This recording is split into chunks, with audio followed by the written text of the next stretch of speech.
Praise the Lord. Hallelujah. దేవుని మహిమ కలుగును గాక. అందరు బాగున్నారా? కమాన్, చిన్న ప్రార్థన చేసుకుందాం. వాక్యంలోకి వెళ్ళక ముందు తల వంచుతాం, కళ్ళు మూసుకుందాం. దయగల ప్రభా, మీకు వందనాలు. మరి ఒకసారి అయినా ఈ విధంగా నీ సన్నిధిలో ఉండడానికి కృపనిచ్చినందుకు స్తోత్రాలు. నాయన ఈ సమయంలో మాతో మాట్లాడండి, మమ్మల్ని బలపరచండి. నాయన నీ యొక్క ఉద్దేశములు మేము ఎరిగిన వారమై నాయన నీ నామమును బట్టి నీకు ఇష్టమైనటువంటి జీవితాన్ని మేము జీవించగలిగే ఆ ప్రయత్నమును మాకు మా జీవితంలో అనుగ్రహించడానికి కృపానుగ్రహించమని సన్నిధిలో ప్రార్థిస్తున్నాం.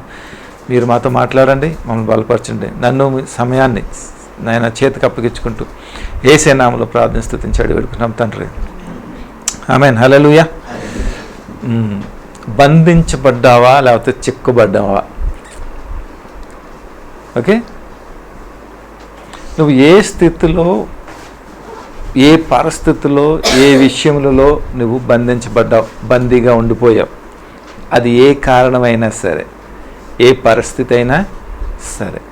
ఓకేనా? నేను ఏ విషయంలో కూడా బంధింపబడలేదు అనేవారు ఎవరైనా ఉంటే చేయి చూపించేస్తారా? వారిని బట్టి నేను దేవునికి మహిమపరుస్తున్నాను. ఆమేన్. మీలో ఎవరో లేరు. Praise the Lord. హల్లెలూయా. దేవుని మహిమ కలుగును గాక. ఆమేన్. అయితే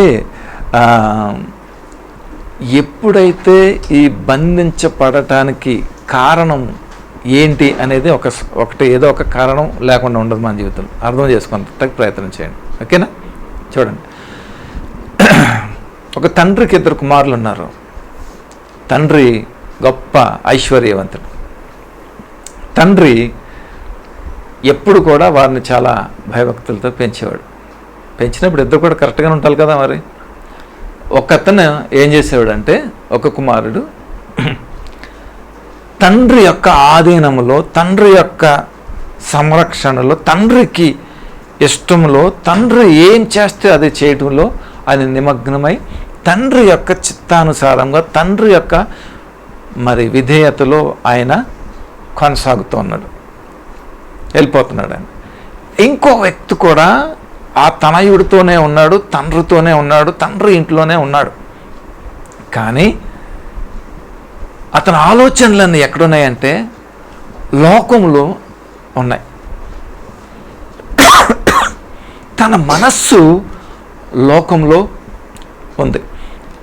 ఆయన ఉండటానికి తండ్రితోనే ఉన్నాడు, తండ్రి సంరక్షణలో ఉన్నాడు, తండ్రి గృహంలోనే ఉన్నాడు. కానీ లోకంలో తన మనసు ఎక్కడుంది? లోకంలో ఉంది. శరీరం ఇక్కడే ఉంది, లోకం అక్కడ ఉంది. ప్రాక్టికల్గా ఒక మాట నేను చెప్తాను. సంఘానికి మనం అందరం వస్తాం, ఇక్కడ కూర్చుంటాం, వాక్యాన్ని మనం వింటాం. శరీరం ఇక్కడే ఉంటుంది, మనసు వెళ్ళి ఎక్కడెక్కడో పనిచేస్తూ ఉంటుంది. అవునా కాదా చెప్పండి. దీనికి ఎంతమంది ఏకీభవిస్తారు చెప్పండి. ప్రాక్టికల్గానే ఉన్నది ఉన్నట్టుగానే మాట్లాడుకుందాం. ఓకేనా? ఎప్పుడైనా సరే గమనించండి, ఇన్ఫ్యాక్ట్ అనేది మన జీవితంలో మనం అప్లై చేసుకుంటే నువ్వు యథార్థవంతుడివే, దాన్ని మనస్సాక్షి గలవాడు అని మాట్లాడతారు. ఇది లేకుండా జీవించేవాడికి మనస్సాక్షి అనేది వాడికి ఉండదు. పనిచేయదు, ఉంటుంది పనిచేయదు అన్నమాట. దాన్ని పని చేయనివ్వడు. అలా ఉంటుంది అన్నమాట. అప్పుడైనా ఈ కుమారుడి పేరు మనం ఏం పెట్టుకున్నామో తెలుసా? తప్పిపోయిన కుమారుడు అని అంటాం మనం. గుర్తొచ్చిందా మీకు? తప్పిపోయిన కుమారుడు. నేను ఒక మాట అడుగుతాను, చెప్పండి. ఈ కుమారుడు తప్పిపోయాడా, వెళ్ళిపోయాడా? మరి తప్పిపోయాడని ఎందుకన్నాం? తప్పిపోయాడని ఎవరిని అంటాం మనం? ఎవరిని అంటాం? ఏ ఎగ్జిబిషన్కో లేకపోతే ఏ మాల్కి వెళ్ళినప్పుడు చిన్నపిల్లలు తప్పిపోయారు అనుకోండి అని అనుకుంటాం. లేకపోతే పెద్దవాళ్ళమే ఏదైనా తెలియనటువంటి దేశానికి వెళ్ళామనుకోండి, రాష్ట్రానికి వెళ్ళామనుకో, అక్కడ దారి తప్పిపోవచ్చు. తప్పిపోయాను అని అంటారు. ఎందుకంటే బై మిస్టేక్లీ తప్పిపోతారు, వాంటెడ్లీ తప్పుతారా? మరి ఇక్కడ తప్పిపోయిన కుమారుడు ఎందుకు వచ్చింది మాట నాకు తెలియదు. నేనేమంటానంటే, అఫ్కోర్స్ నేను రూల్స్ని బ్రేక్ చేయట్లేదు, బట్ నాకు వచ్చిన గ్రహింపులో నేను మాట్లాడుతున్నాను. ఏంటంటే, ఆయన తప్పిపోయిన కుమారుడు కాడు, తొలగిపోయిన కుమారుడు, వెళ్ళిపోయిన కుమారుడు. తన ఇష్టానుసారంగా తన జీవించడానికి ఇష్టపడినటువంటి వెళ్ళిపోయినటువంటి కుమారుడు, తండ్రిని తృణీకరించినటువంటి కుమారుడు, తండ్రిని విభేదించినటువంటి కుమారుడు, తండ్రికి విరోధంగా చేసినటువంటి కుమారుడు, తండ్రి యొక్క విధేయతను బ్రేక్ చేసినటువంటి కుమారుడు, తండ్రి యొక్క ఆశయాలను మరి నిర్లక్ష్యం చేసి వాటిని నాశనం చేసినట్టు వెళ్ళినటువంటి కుమారుడు, తండ్రి మనస్సును బాధపరిచినటువంటి కుమారుడు అని నేనంటాను. మీరు ఏకీభవిస్తారా? ఈ కుమారుడు తప్పుకుపోలా, ఏం చేశాడు? వెళ్ళిపోయాడు అంతే. నువ్వు నాకొద్దు, నీ ఇల్లు నాకొద్దు, నాకు కావాల్సింది నాకు ఇచ్చేయి, నాకు రావాల్సింది నాకు ఇచ్చేయి. ఎందుకు అడిగాడో తెలుసా? హక్కు.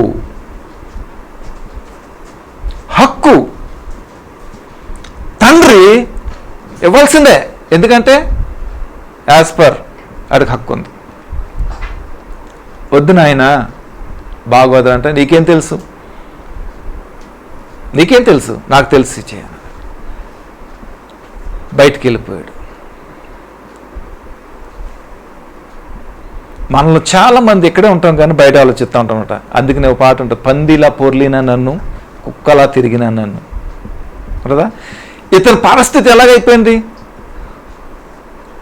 పంది ఎక్కడ పొర్లుతుంది? దాన్ని చక్కగా స్నానం చేయించి బేబీ పౌడరు లేకపోతే ఏ పౌడరు రాసి మంచి సుగంధ ద్రవ్యాలతో దాన్ని చేసి ఒక మంచి వెళ్ళాలో పెట్టామనుకోండి, దాన్ని తీసుకెళ్ళి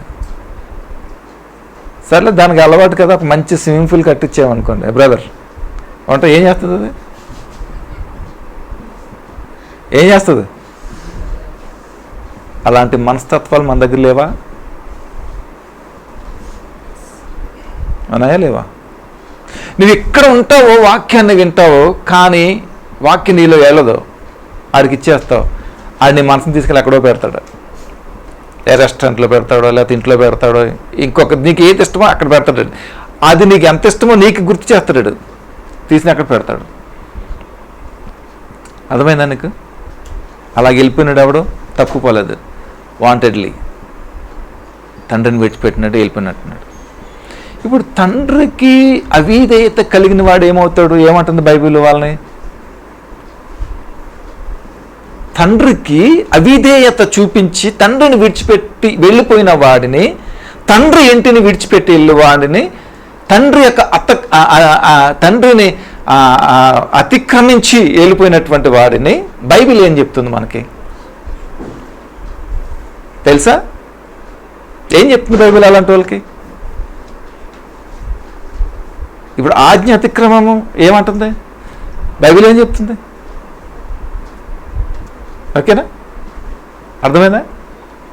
ఇంకొక వ్యక్తి చూద్దాం. ఆయన ఏం చేశాడో తెలుసా?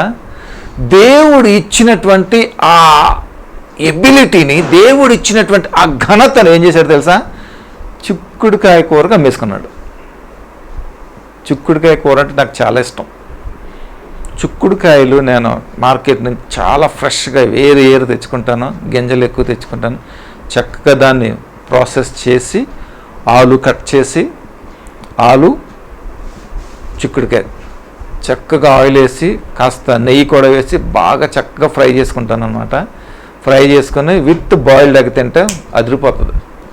నేను వెజిటేబుల్లో తినేది రెండు, ఒకటి చిక్కుడుకాయ, ఆలు, బ్యాంగన్, వంకాయ. ట్రై చేయండి ఈసారి, బాగుంటుంది. లెట్స్ ఏం చేశాడు ఇక్కడ? దేవుడిచ్చిన ఆధిక్యత, దేవుడిచ్చినటువంటి ఏమంటారు దాన్ని, జ్యేష్ఠత్వాన్ని ఏం చేశాడు?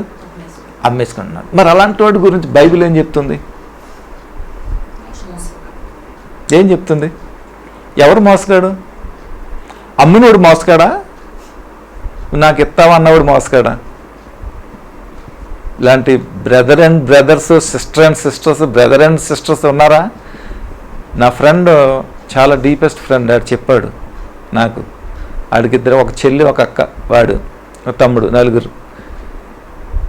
సాధ్యమైనంత వరకు మా అమ్మగారు చాలా సంపాదించారు, మా నాన్నగారు చాలా సంపాదించారు, మా అమ్మగారి పేరు మీద ఉన్నాయి అన్నీ కూడా ఏం చేశారంటే మ్యాక్సిమం లాగేసిందిరా మా చెల్లెని అన్నాడు. ఉన్నారా ఇంట్లో అలాంటి వాళ్ళు? ఉన్నారా? ఒక యాషావు ఒక యాకోబు ఉన్నారా? ఇద్దరు మంచివాళ్ళేనా? చెప్పండి సార్, మంచివాళ్ళేనా? ఉన్నారా అలాంటి ఫ్యామిలీ మెంబర్స్ ఇంట్లో? ఏమన్నా మరి అలాంటి వాళ్ళని? ఈ వాక్యము మన జీవితానికి అప్లై చేసుకుందాం అంతే. ఈ వాక్యము అక్కడ జరిగినటువంటి సన్నివేశాల గురించి రాయబడింది. ఆనాటి కాలము, ఆనాటి క్రమము, అలాంటి మనుషులను బట్టి రాయబడింది. ఇప్పుడు ఈనాటి కాలంలో మన జీవితాలకి ఇది అప్లై చేసుకొని మనం అంటే ఏంటి అనేది ప్రాక్టికల్గా ట్రాన్స్పరెంట్గా మనం ఏంటి అనేది ఫైండ్ అవుట్ చేసుకుని దాన్ని బట్టి మనం ట్రై చేద్దాం. మనం ఈ తప్పిపోయిన కుమారుడిని తప్పు పట్టొద్దు, జ్యేష్ఠత్వం వేసుకున్నటువంటి వాడిని తప్పు పట్టొద్దు, నీ కూరత్త నాకు ఇస్తావన్నమని తప్పు పట్టొద్దు, ఎవరిని తప్పు పట్టొద్దు. అలాంటి గుణము మనలో ఉందా అనే విషయం ఒక్కసారి మనం గుర్తుపెట్టుకుందాం. వాక్యము అంటే ఏంటో తెలుసా? ఇక్కడ ఏదో బోధించేస్తాం, మనం ఏదో విన్నట్టుగా ఉన్నాం వెళ్ళిపోయామంటే కాదు. వాక్యము అనేది దేవుని యొక్క స్వరము, దేవుని యొక్క మాట. వాక్యం ఎప్పుడైతే మనం వింటామో వాక్యము మనకి ఏం చేయాలని ప్రయత్నం చేస్తుందంటే మనల్ని శుద్ధి చేయాలని, మనల్ని కడగాలని, మనల్ని బాగు చేసి నడిపించాలని వాక్యం యొక్క ప్రయత్నం అది. ఆ ప్రయత్నాన్ని మనం ఏం చేయాలి? అంగీకరించాలన్నమాట. మీకు అర్థమవుతుందేమో అనుకున్నాను. అయితే ఇప్పుడు మనం అనుకున్నాం కదా, తప్పిపోయిన కుమారుడు కానీ వీళ్ళ గురించి అనుకున్నాం కదా, వీళ్ళందరి గురించి దేవుడు ఏం మాట్లాడుతాడో ఒకసారి మనం మన జీవితానికి అనువదించుకునేలా ప్రయత్నం చేద్దాం. యోహాను సువార్తకి వెళ్దాం అందరూ కూడా. 8వ అధ్యాయము 34వ వచనం చూద్దాం. యోహాను సువార్త 8వ అధ్యాయము 34వ వచనం ఒకసారి మనం చూద్దాం. త్వరగా మనం చేద్దాం. ఓకే, 8:34 నేను చదువుతున్నాను. అందుకు యేసు, పాపము చేయు ప్రతివాడును పాపమునకు దాసుడని మీతో నిశ్చయముగా చెప్పుచున్నాను. ఇప్పుడు మనం చెప్పుకున్న వాళ్ళందరూ ఏం చేస్తారు? తండ్రికి ఏం చేశాడు ఆయన? విధేయత చూపించాడా? అవిధేయత చూపించాడు. పాపమే కదా, అతిక్రమించాడు. పాపమేనా? అవునా కదా, అతిక్రమించాడు పాపం. అయితే అలాంటి పరిస్థితులు ఉన్న వాళ్ళకి లేకపోతే మనకి ఏం చెప్తున్నాడు వాక్యం? నువ్వు ఏ విషయములలో అవిధేయతగా ఉన్నావో, ఏ విషయములలో గనక నీవు దేవునికి కానీ కుటుంబానికి కానీ మీ తల్లిదండ్రులు కానీ దేవునికి ఎవరి విషయంలో కూడా నువ్వు అతిక్రమమైనటువంటి స్థితిగతుల్లో కనుక నువ్వు ఉన్నావో వాళ్ళందరి కోసం 34వ వచనము అప్లికేబుల్ అవుతుందని నేను విశ్వసిస్తున్నాను. అవునంటారు కాదంటారు చెప్పండి.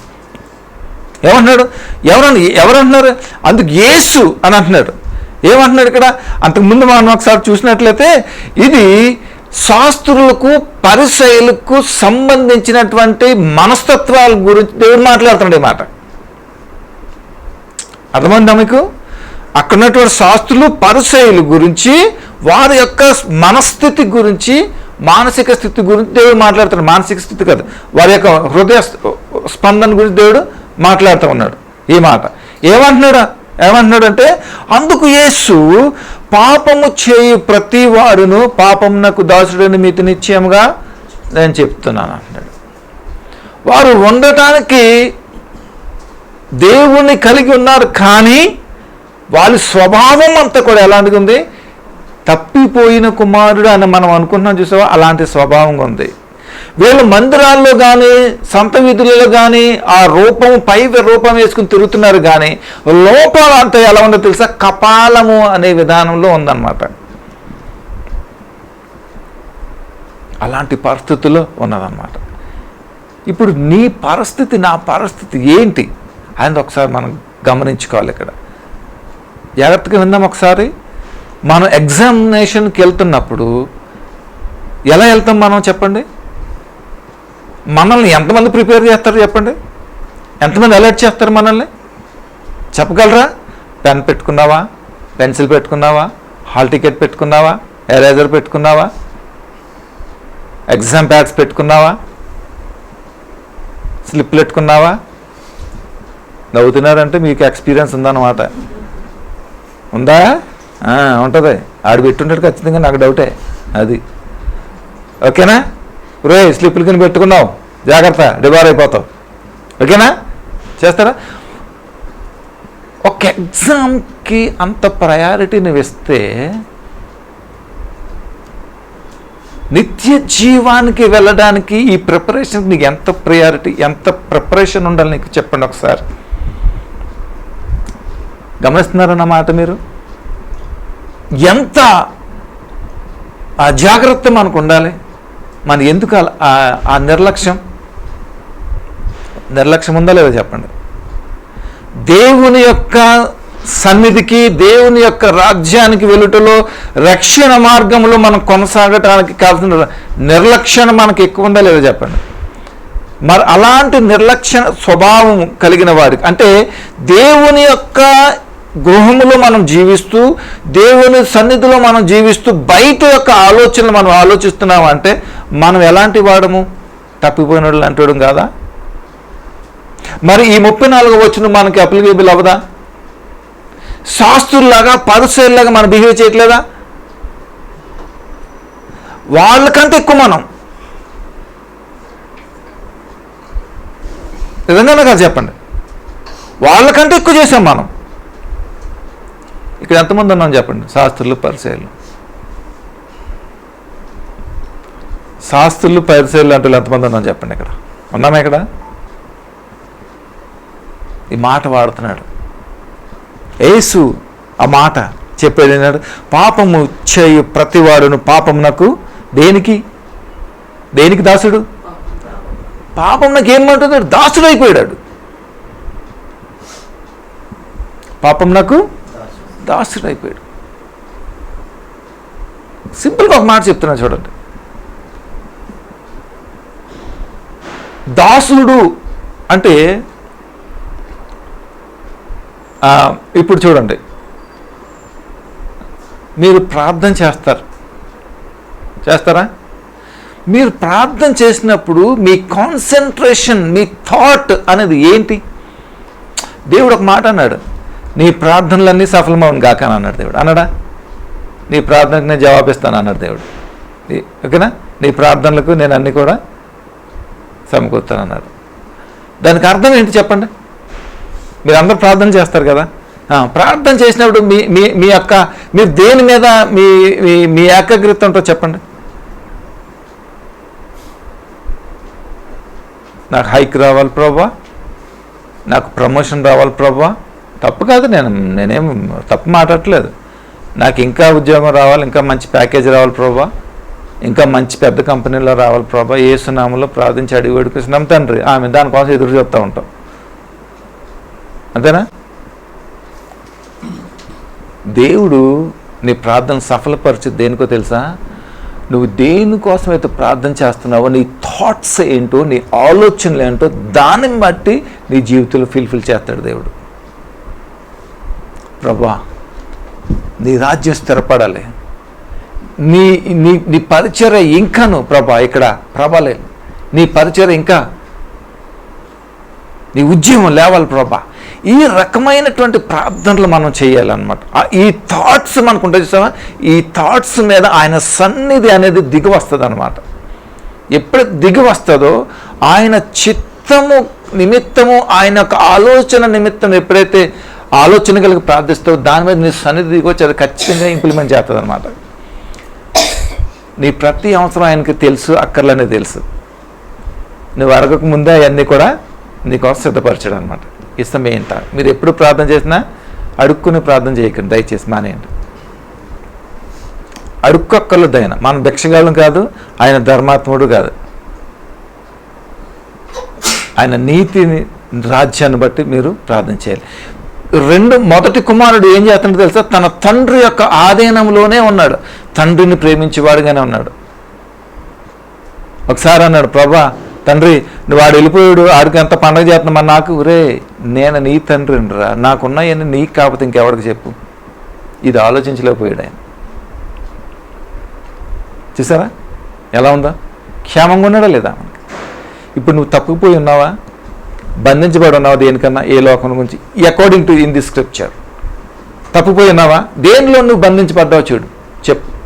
నువ్వు ఉండడానికి ఇక్కడే ఉంటావు, కానీ నీ మనసు ఎక్కడో పనిచేస్తుంది, ఎక్కడో ఉంటుంది. అక్కడ కారణం ఏంటి? కారణం ఏంటి? ఏముంది దానికి?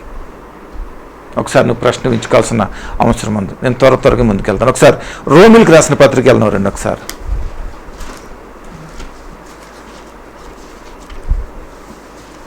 ఆరాధ్యంగా వెళ్దాం.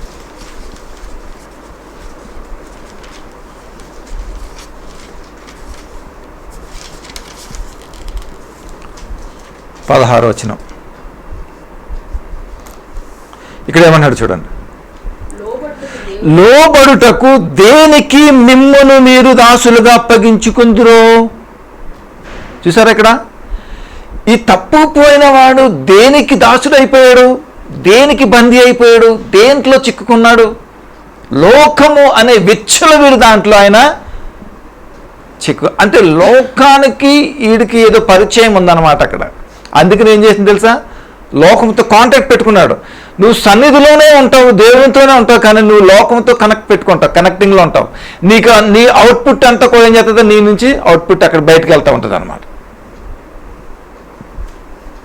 వెళ్తూ ఉంటుందా లేదా? ఎందుకు ఏమంటున్నాడు చూడండి. ఇక్కడ ఏమన్నాడు చూడండి. ఇక్కడ ఏమంటున్నాడు? 16 కదా. లోబడుటకు దేనికి మిమ్మును మీరు దాసులుగా అప్పగించుకుందురో అది చావు నిమిత్తముగా పాపముకే గాని నీతి నిమిత్తముగా విధేయతకే గాని మీరు లోబడుదురో దానికే దాసులగుదరు. మీరు ఎరుగుదరా అని అంటున్నాడు దేవుడు. నీకు అర్థమైందా ఈ మాట? ఎక్స్ప్లెయిన్ చేస్తాను చూడండి. మీరు దేనికైతే మీరు దాసులుగా అప్పగించబడ్డారో, దేనికోసమైతే నువ్వు అప్పగించబడ్డావో దాసుడుగా, ఏ విగ్రహం అయితే నీ జీవితంలో ఉందో, ఏ రకమైనటువంటి ఉద్దేశం నీ జీవితంలో ఉందో, దేనికైతే నువ్వు దాసుడు అయిపోయావో ఆ దాసుడే నీకు ప్రభుత్వం చేస్తాడు. అవునా కదా? చెప్పండి. అవునా? అది చావు నిమిత్తముగా పాపముకే గాని నీతి నిమిత్తముగా అది మీరు లోబడతారు. చూడండి ఏమంటున్నాడు అక్కడ. ఈ మాట జనరల్గా పౌలు గారు రోమాలో ఉన్నటువంటి సంఘస్థులుగా రాస్తున్నాడు. ఈ మాట ఏమంటున్నాడంటే,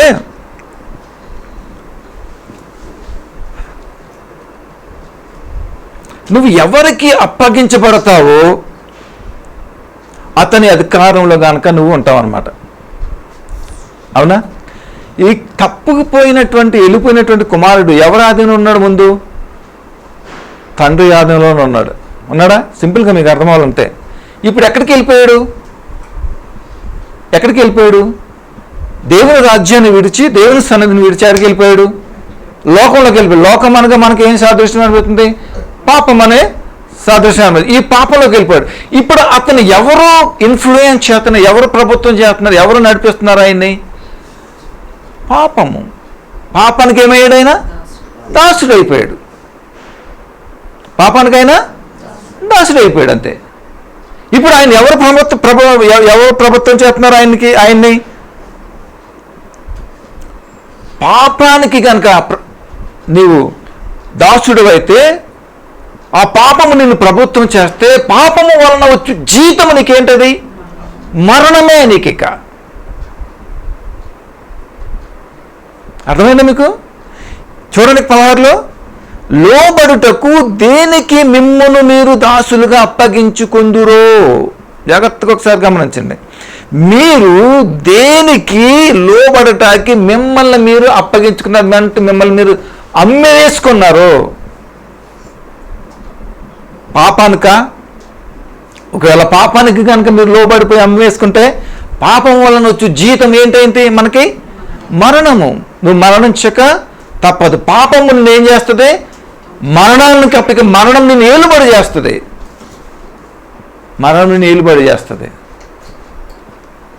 నీ జీవితాంతం. ఒకసారి ఆలోచించు, నువ్వు దేనికి దాసుడుగా ఉన్నావు? నిన్ను ఎవరు ప్రభుత్వం చేస్తున్నారు? నేను ఎవరు లీడ్ చేస్తుంది, నేను ఎవరు ఇన్ఫ్లుయెన్స్ చేస్తున్నారు ఒకసారి నువ్వు ఆలోచించు. ఈ వాక్యాన్ని బట్టి సింపుల్గా తీసుకోకండి, లేదా క్యాజువల్గా తీసుకోకండి. చాలా నష్టపడతారు, చాలా నష్టపడతారు చెప్తున్నాను. It's very important. నువ్వు దేని విషయంలో నువ్వు దాసుడు అయిపోయావో అది మాత్రం నిన్ను ప్రభుత్వం చేస్తుందనే విషయాన్ని నువ్వు మర్చిపోవద్దు. ఓకే, తర్వాత నీతి నిమిత్తముగా విధేయతకే కానీ మీరు లోబడుదురో దానికి దాసులగుదురని మీరు ఎరుగరా. 17 చూడండి. మీరు పాపమునకు దాసులై ఉంటురి కానీ అదొద్దు. ఓకే, ఇక్కడ చూడండి. మీరు దేనికి లోబడుతారో నీతి నిమిత్తముగా కానీ దేనికి మీరు లోబడుదురో దానికి దాసులగుదురు అని మీరు ఎరుగుదురా. చూడండి ఇక్కడ ఏమంటున్నాడు,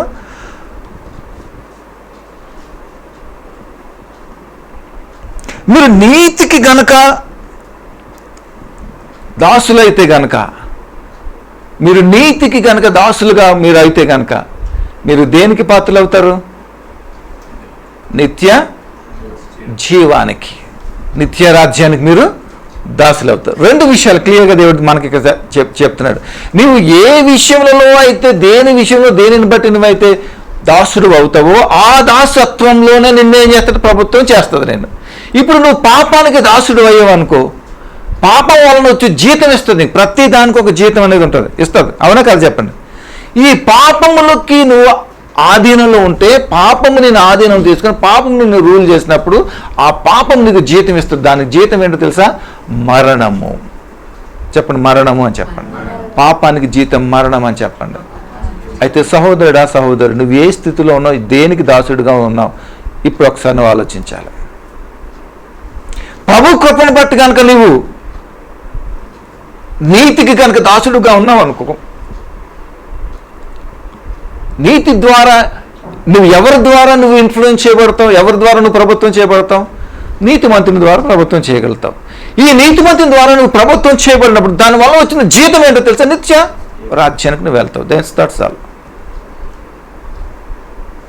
రోమాలో ఉన్నటువంటి క్రైస్తవులు వారు తిరిగి క్రీస్తుని అంగీకరించినప్పుడు పౌలు గారు ఎంతో సంతోషపడ్డాడు, ఆయన ఎంతో ఆనందించాడు.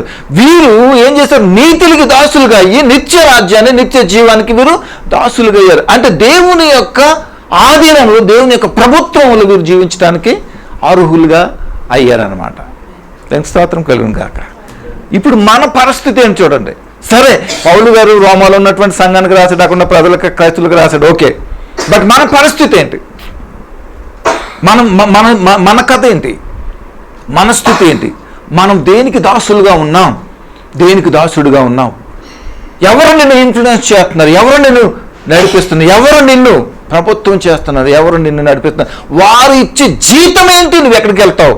నీ అంతిమ తీర్పు ఏంటి? ఒకసారి గమనించు. నీకు తెలుసా నువ్వు ఎక్కడికి వెళ్తావు?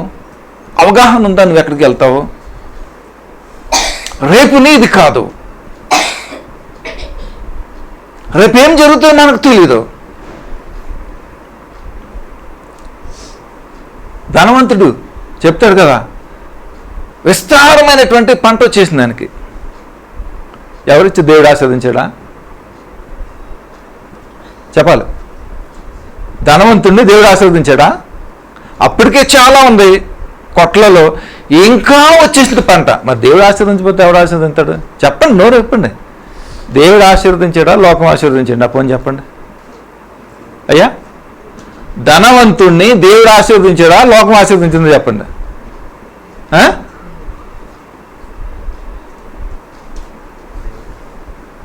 దేవుడా? కాదు కాదు కాదు. లోకమా? కాదు కాదు కాదు. మరి ఎవరు? మీరు ఎప్పుడైనా గోడ మీద పిల్లిని చూసారా? అసలు మనకి వాటికి ఏం తేడా ఉందంటారా? పిల్లే ఎట్టు పడితే అది దూకుతుంది. అది అదే అంటుంటా నేను రోజు పిల్లిని చూస్తూ ఉంటాను. మా ఊర్లో పొద్దున్నే 2 వస్తారు, 7 గంటలకి, కరెక్ట్గా 7 గంటలకి. ఆ 7 గంటలకి లెగిసివ్వండి నేను. పిలిస్తే బాగోదేమో, చేపలమ్మ చేపలు అనేది ఆమె వస్తుంది, ఖచ్చితంగా వస్తుంది, చక్కగా చేసి పెడుతుంది. ఆమె వెళ్ళిపోయిన తర్వాత రొయ్యలమ్మ ఇంకొక ఆమె వస్తుంది, ఆమె వస్తుంది. ఆ కేకకి లెగుతాను, టీ తాగుతాంట, మా అమ్మ టీ తాగుతాను. ఆ టీ తాగుతా ఆమె చేస్తున్నప్పుడు 2-3 పిల్లలు చూస్తాను. అందుకనే పిల్లల కోసం చెప్పటానికి ఈ స్టోరీ అంతా చెప్పాను. ఒకటి అలా వేస్తుంది, ఒకటి ఇలా వేస్తుంది, ఒక తలకే, ఒకటి ఎలా ఇద్దరికి అది పట్టుకుని తింటా. అలాగుంది మన పరిస్థితి. గోడ మీద పిల్లి. ఇదేం చెప్తున్నాను నేను, దేనికోసం చెప్తున్నాను? ధనవంతుడు ఎవరిని ఆశీర్వదించాడు, ఎవరు దీవించబడ్డాడు? లోకం కూడా ఇచ్చే ఆశీర్వాదం ఉంటుంది, లోకం కూడా ఇస్తుంది అన్నీ కూడా. బట్ దానికి లోకం ఇచ్చిన ఆశీర్వాదం ఏం చేసింది? ధనవంతుని ఎక్కడ తీసుకెళ్ళింది? ఎప్పుడు చెప్పండి మీరు. లోకం ఆశీర్వదించింది, లోకం యొక్క ఆధీనంలో ఉన్నాడు, అంటే పాపం యొక్క ఆధీనంలో ఉన్నాడు. ఓకేనా? లోకం ఆశీర్వదించింది, గమనించింది. చాలా ఇంపార్టెంట్ మనకి, మన జీవితానికి. మనం సరి చేసుకోలేకపోతే మాత్రం బహుత్ మహంగా పడేగా ఈత వాతావరణం బాధ. ఓకేనా? ఇప్పుడు ఎవరు ఆధీనంలో ఉన్నాడు ధనవంతుడు? చెప్పండి రా. లోకం అనే ఆధీనం, లోకం అనగా పాపకి ఆధీనంలో ఉన్నారు. సరే రే నీది రేపు కాదురా, ఎందుకురా అనేసాను అన్నాడు. లేదు నేను పెద్ద కొట్లు కట్టండిరా అని అన్నాడు. కట్టేశాడు, విస్తారమైన ఆశీర్వాదం ఇచ్చేసి. తిన్నాడా, తాగాడా, సుఖించాడా? ఇవన్నీ చేయమంటున్నాడు దాని ప్రాణాన్ని. చేయగలిగాడా? నెక్స్ట్ డే వెళ్ళిపోయాడు. ఎక్కడికి వెళ్ళిపోయి ఉన్నాడు? ఏం చేస్తున్నాడు అక్కడ? అడుక్కుంటున్నాడు. మీకు అర్థమైందా? కాన్సెప్ట్ అర్థమైందా? నీవు దేనికి దాసుడుగా ఉన్నావో వాడు మాత్రమే నిన్ను ప్రభుత్వం చేస్తాడో, వాడు ఖచ్చితంగా నీకు జీతం ఇస్తాడు. ఖచ్చితంగా. నరుడా, నువ్వు ఏమి విత్తుతావో ఆ పంటే నువ్వు కోస్తావు. నిత్య జీవం అనే విత్తనం విత్తావా, నువ్వు నిత్య రాజ్యానికి వారసుడు అవుతావు. లోకం అనే విత్తనం విత్తావా, లోకం అనే పంట నువ్వు కోసుకుంటావు. దాని ప్రతిఫలం అనుభవించక తప్పదు, అనుభవించక తప్పదు. అందుకని నువ్వు దేనికి దాసుడుగా ఉన్నావు, నువ్వు దేనిని ఇన్ఫ్లుయెన్స్ చేస్తున్నావు. ఇంకొక అతను ఉన్నాడు ఆయన పక్కన. అతని పేరెవరు? ఆయన టైటిలే బేద, దరిద్రుడిగా బతికాడు ఇక్కడ. కానీ ఏ లోకంలో పనిచేస్తున్నాడు? ఈ లోకములో దీన స్థితిలో ఉంటూ పరలోకానికి నిత్య రాజ్యం విషయంలో తన యొక్క థాట్స్ అన్నీ ఉన్నాయి, ఆలోచనలు ఉన్నాయి. మరి ఈయన చనిపోయాడు, ఆయన చనిపోయాడు. ఎవడు ఎక్కడికి వెళ్ళాడో చూడండి ఒకసారి. ఎంతకంటే ఎగ్జాంపుల్ మీకు ఏం కావాలో అర్థం అవడానికి. ఈ బేద లాజరు ఎక్కడికి వెళ్ళాడు? ఐశ్వర్యవంతుడిగా ఉన్నాడు అక్కడ. ఇక్కడ ఐశ్వర్యవంతుడు ఏం చేస్తున్నాడు? అడుక్కుంటున్నాడు. ఎవరిని? బేదోడిని అడుక్కున్నాడు. చూసారా? దాన్నే బళ్ళు, వాళ్ళ బళ్ళు అంటారు దీన్ని అనుకుంటాను. ఇప్పుడు మన స్టోరీ ఏంటి అనేది మనకి ఎక్కడ కావాల్సి వచ్చింది?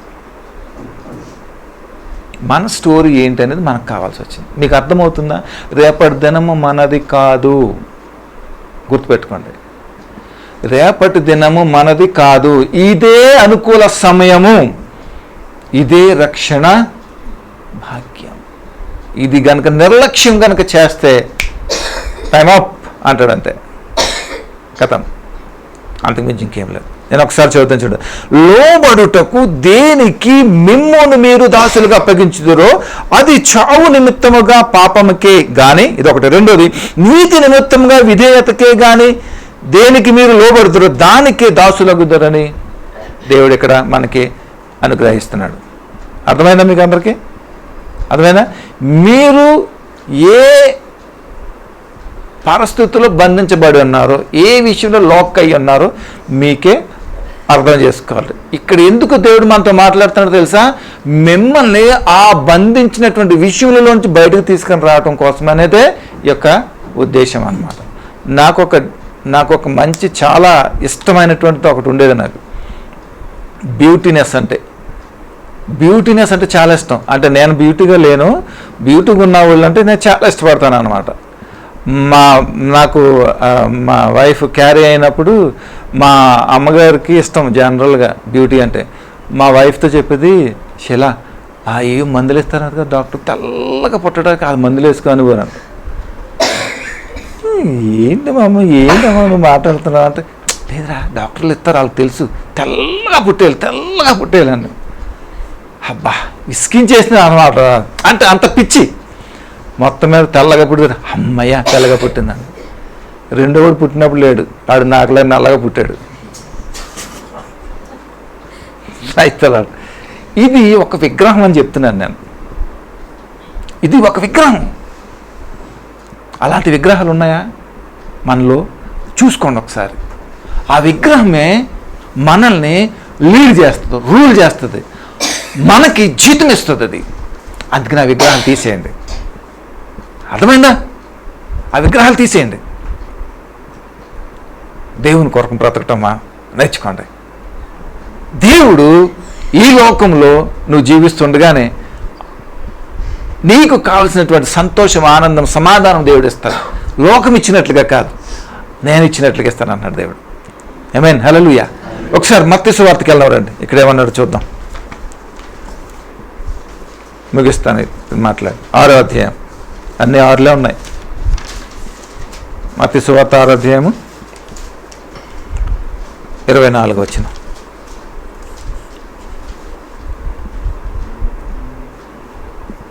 భలే ఉంటుంది, చదవండి. ఇక్కడ ఏమంటాడు? ఇక్కడ ఎవడును ఇద్దరు యజమానులకు దాసుడుగా ఉండనేరడు. ఏమండి?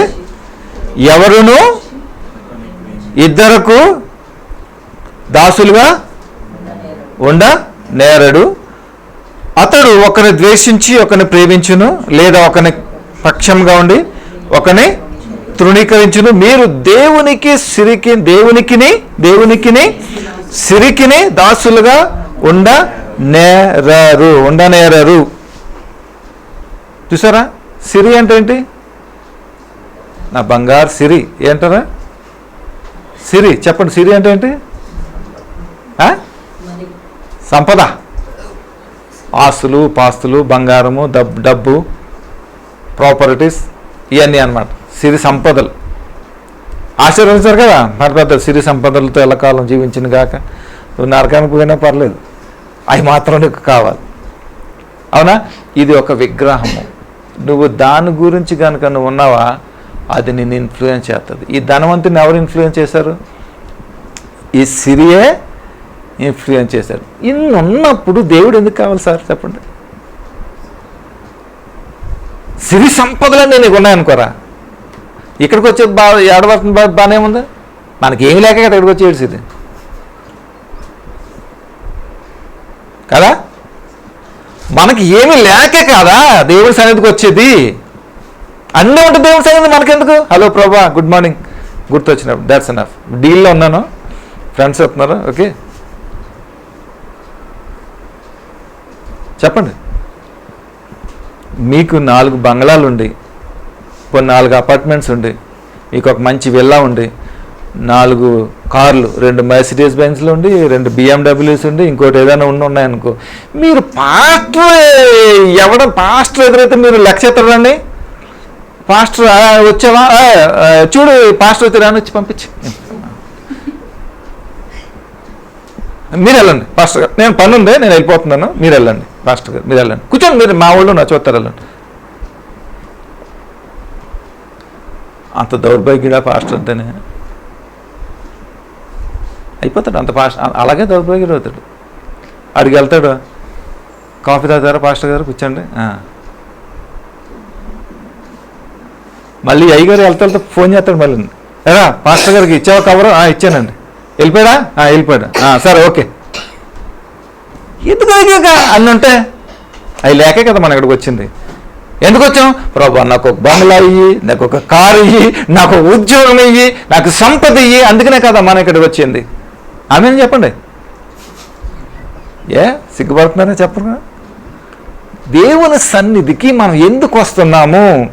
మన ఆరోగ్యం కోసం, మన ఆస్తుల కోసం, ఉద్యోగం కోసం, మన క్షేమం కోసం, వీళ్ళు కాదా? మరి ఇంకెందుకు వస్తాం దేవుని సన్నిధికి?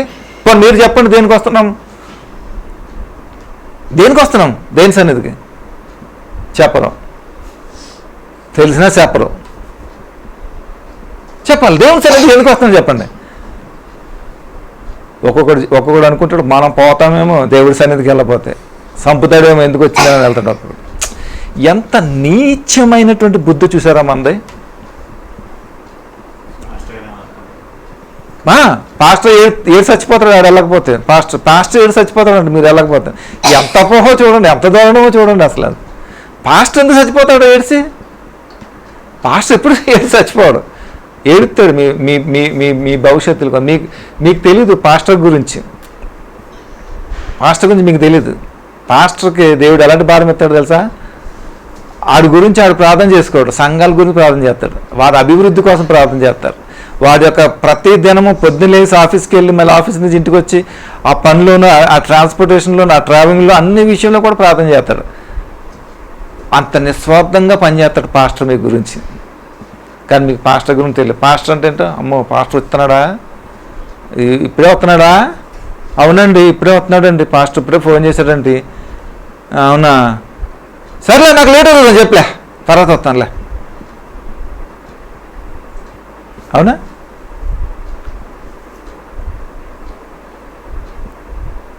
ఒరే ఎవరైనా సరే నిన్ను చేర్చుకుని ఆతిథ్యం ఎత్తే కనుక ఓకే, వాళ్ళని దీవించి సమాధానం చెప్పేసి వచ్చాయి. ఎవడైనా తెంగరాసలు వేసాడు అనుకో, నీ పాదదులు అక్కడ దులిపేసి వచ్చాయి, అంత సరిపోతాను అన్నాడు. అదిరా పాస్టర్ యొక్క ఆయుధం. తెలుసా మీ దగ్గర ఉన్నాయా? ఎన్ని కోట్లు సరిపోతాయి? ఎన్ని కోట్లతో చేయగలుగుతారు?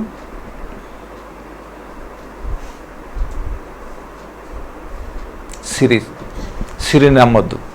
సిరి అనేది ఉందా మీ జీవితంలో? సిరి అనేది ఉందా మీ జీవితంలో?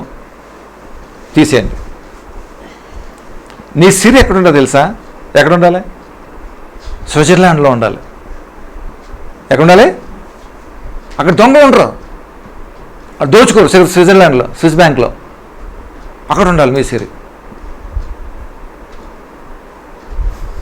కనీసం రైతులలో అని చెప్పండి కనీసం. మరి ఎక్కడ ఉండాలి చెప్పండి? ఎలా సంపాదించాలి?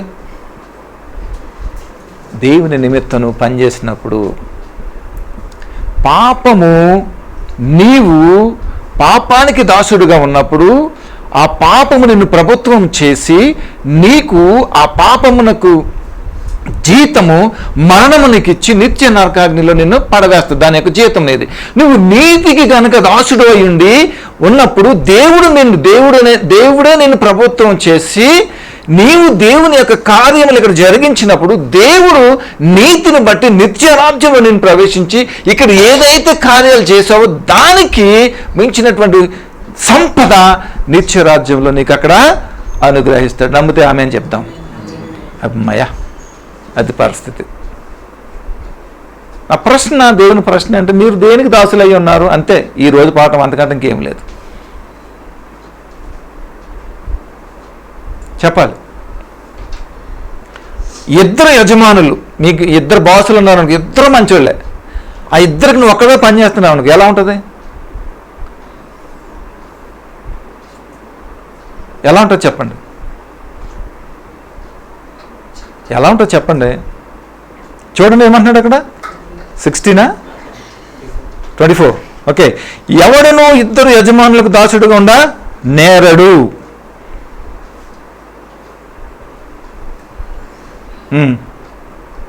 నేరడు. అతడు ఒకరిని ద్వేషించి ఒకరిని ప్రేమించును, లేదా ఒకరిని పక్షముగుండి ఒకరిని తృణీకరించును. ఇది మీరు దేవునికి సిరికిని దాసులుగా ఉండనేరు. ఇక్కడ రెండు ఉండాలి. ఇక్కడ రెండు క్యారెక్టర్లు ఉన్నాయి.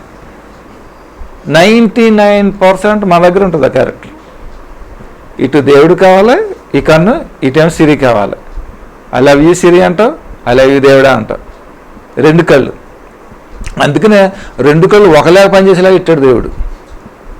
నువ్వు చూడాలనుకో ఎలా చూడాలి? ఇటు చూడాలి, రెండు కళ్ళు చూడాలి. ఒక్క అంతే చూడు, ఒక్క అంతే ఈ పక్కన చూస్తావా, లేదా ఒక కన్ను కన్ను పక్క చూస్తావా? మా సంగతి బాగా తెలుసు దేవుడికి. అందుకనే ఒక డైరెక్షన్ ఇచ్చాడు అనమాట. సిరికిని దేవునికి వీళ్ళిద్దరు ఎవరో తెలుసా? యజమానులు అనుకుందాం. యజమానులే. సిరి అనే కూడా యజమానుడు. వీడు ఎక్కడ ఉంటాడు? మాల్లో ఉంటాడా? ఎక్కడ ఉంటాడు వీడు? లోకర్లోని, బ్యాంకుల్లోని, లోకంలో ఉంటాడు వీడు. దేవుడు ఎక్కడ ఉంటాడు? ఎక్కడ ఉంటాడు దేవుడు? ఏడుంటాడు చెప్పండి? నీ దేహమే అక్కడ ఉంటాడు, ఇక్కడ ఉంటాడు దేవుడు. అంటాడా? ఇక్కడ మనం ఏం చేస్తాం తెలుసా? ఈ ఇంటిని ప్రభా కొంచెంలో జరుగు అని ఇది రెంట్కి ఇస్తాను మా ఫ్రెండ్కి అని ఏం చేస్తా, సిరిని తీసుకొచ్చి ఇక్కడ పెడతావు. మరి ఈయన ఉంటాడా? ఇక్కడ ఉంటాడా? ఒక్క పౌచ్లో 2 వెపన్స్ ఉంటాయా? ఒక్క పౌచ్ ఒక వెపన్ కోసమే తయారు చేయబడింది. ఇది ఒకరి కోసమే తయారు చేయబడింది. అయితే దేవుణ్ణి పెట్టుకో, లేకపోతే సిరిని పెట్టుకో. మనకు 2 తలకాయలు ఉంటాయి కదా. 2 తలకాయల పాము గురించి ఎప్పుడైనా తెలుసా మీకు? తెలుసా? ఏ తలకాయ తిన్నా ఆహారం ఎక్కడికి వెళ్తుంది? ఎక్కడికి వెళ్తుంది? 2 తలకాయల పాము చూసారా? దాని స్టోరీ తెలుసా? ఇలా ఉంటాయి. దీని ఇటెల్లో దీనికి అరవలేదు. ఆహారం ఇది తలకాయకి దొరికింది అనుకో, ఇది ఏడుస్తుంది నాకు లేదని. దీనికి దొరికితే ఇది ఏడుతుంది. ఏది తిన్నా ఎక్కడికి వెళ్తుంది? ఒకటే పొట్ట దానికి వెళ్తుంది. ఈ 2 తలకాయలు ఏం చేస్తుంది తెలుసా? ఆడ తిన్నా నేను తిన్నా ఒకటే కదా, శుభ్రంగా మన పొట్టలోకి వెళ్తుంది అనుకోదు. ఆడు తినేసాడు ఈడు తినేసాడు అనుకుంటాం. 2 అనమాట. అలా ఉంటాయి. అలాగా మనకి 2 తలకాయలు ఉంటాయి. ప్రభా నువ్వు లేకపోతే ఎలాగా నా జీవితంలో అంటాం. ఈడు చూసి అయిపో నువ్వు లేకపోతే ఎలాగా అని అంటావేండి. 2 ధోరణి కలిగినట్టు మనస్తత్వాలు, ట్విన్ మైండ్స్ అంటారు దాన్ని.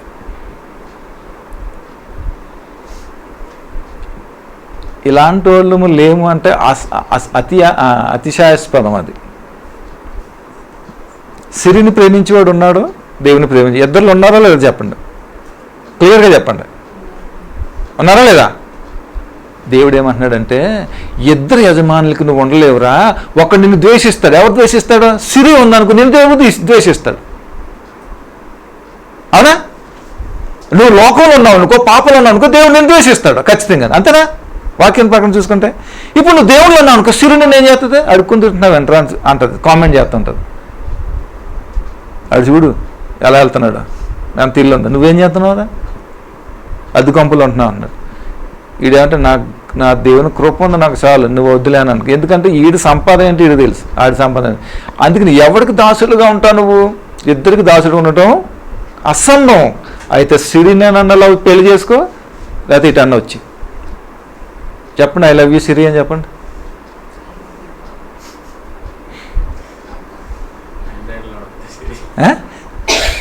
అర్థమైందా మీకు? అర్థమవుతుందా మీకు? పాఠం అర్థమైందా? తప్పిపోయిన కుమారుడు, వెళ్ళిపోయినటువంటి కుమారుడు ఎవరికి దాసోహం అయిపోయాడు? లోకానికి, పాపానికి దాసోహం అయిపోయాడు. పాపానికి వచ్చిన జీతం ఏముంది? అడికి తిరిగి మరణమే ఆయనకుంది. ఇది అమ్మేసుకున్నాడు, జ్యేష్ఠత్వాన్ని అమ్మేసుకున్నాడు. ఏం చేయాడు? దేవుని దృష్టిలో పాపిగా మార్చబడ్డాడు కదా, లోకానికి రైపోయాడు కదా. మనం నీతి నిమిత్తము కనుక మనం ఉంటే మనం దేనికి దాసులం అవుతాము? దేనికి? మనల్ని ఎవరు ప్రభుత్వం చేస్తారు? దాని యొక్క జీతం ఏంటి? నిత్యరాజ్యం. ఇప్పుడు మనం ఎవరికి దాసులుగా ఉండాలి? సిరికి దాసులుగా ఉండాలా? 2 యజమానులు ఉన్నారు. 2 యజమానులు ఉంటే ఎవరికి దాసులుగా ఉండాలి? ఎవరికి? సిరికా లేకపోతే దేవునికా? అప్పుడు మనం దేనికి ఉన్నాం దాసులంగా? అందరూ దేవునికే ఉన్నామని చెప్తారు. ఎందుకంటే ఈడేమనుకుంటాడు, ఈడేమంటాడు అని. వీడితో పడలేము కదా బాధ, ఎందుకు వచ్చింది బాధ అనేసి. కానీ పాస్టర్కి తెలుసు నువ్వు దేని పనులు ఉన్నావు. అది విచిత్రం అన్నమాట. Let me tell you friends, it's very important time. What tomorrow we are not guess, we don't know. మనకు తెలీదు. This is the time. రేపు నేనే వెళ్ళిపోవచ్చు, రేపు నేను ఉండకపోవచ్చు, తెలీదు నాకు. ఉండొచ్చు ఉండకపోవచ్చు, నాకు తెలీదు. But every time, every moment నేను ఆయన అండర్లో కనుక, నీతి అనే అండర్లో కనుక ఉంటే, he is my lord, he is my saviour, he is my leader, he is my everything. నాకు దానికి జీతం ఏమిస్తుందంటే నిత్య జీవము, నిత్య రాజ్యానికి నేను వారసుని నేను అవుతాను. ఒకవేళ నేను స్త్రీని కనుక రెండవ యజమానిని కనుక నేను ప్రేమించాననుకో, దాన్ని కూడా నాకు జీతం ఇస్తాడు. జీతం ఇవ్వకుండా నేను ప్రతిఫలం లేకుండా ఏ నరుడు కూడా భూమి మీద నిలబడలేడు. ఖచ్చితంగా ప్రతిఫలం తీసుకోవాల్సిందే. నిన్ను వెంటాడి వెతికి నీ చేతిలో పెడుతుంది దాని యొక్క జీతం. నువ్వు తప్పించుకోలేవు, ఇంకా నీ వల్ల కాదు. ఎక్కడున్నప్పటికీ కూడా అది నిన్ను వెతుక్కుంటూ వస్తుంది. కాబట్టి నీవు దేనికి దాసుడుగా ఉన్నావో ఒకసారి నువ్వు గమనించుకొని నీ జీవితాన్ని ఇప్పుడు చక్కబెట్టుకో. అటు కృపా సహాయం సన్నిధి పరిశుద్ధాత్మనికి తోడే నడిపించును గాక. దయగల ప్రభువా మీకు వందనాలు. ఇంతవరకు మాతో మాట్లాడినందుకు వందనాలు. మేము దేనికి దాసులుగా ఉన్నామో, దేని యొక్క ప్రభుత్వంలో మేము ఉన్నామో, ఎవరు మమ్మల్ని ప్రభుత్వం చేస్తున్నారో మాకు తేటగా మాట్లాడు. ఆయన మేము మేలుకరంగా ప్రభా, ఈ లోకము అశాశ్వతమైనది, ఈ లోకము నాయనా ప్రభా నిలకడలేనిది. కాబట్టి ప్రభా తండ్రి, నిత్య రాజ్యానికి మేము వారసులగున్నట్లు నీతి విషయములలో ప్రభా మేము దాసులుగా ఉండి, నీ ద్వారా మేము ప్రభుత్వం చేయబడి, నీ ప్రభుత్వంలో మేము జీవించి నిత్య రాజ్యంలో మేము ప్రవేశించినట్లుగా నీ కృపా సన్నిధి, నీ కాపుదల మాకు అనుగ్రహించి నడిపించిన మహిమ పొందుకోమని మీకే మహిమ ఘనత చెల్లిస్తూ విలుచున్న ప్రతి బిడ్డలి ప్రభా ఒక చక్కటి క్లారిటీని వారికి అనుగ్రహించి నడిపించి మహిమ పొందుకోమని మీకే మహిమ ఘనత చెల్లిస్తూ యేసు నామమున ప్రార్థన స్తుతించి వేడుకుంటున్నాం తండ్రి. ఆమేన్, ఆమేన్, ఆమేన్. God bless you all. Thank you.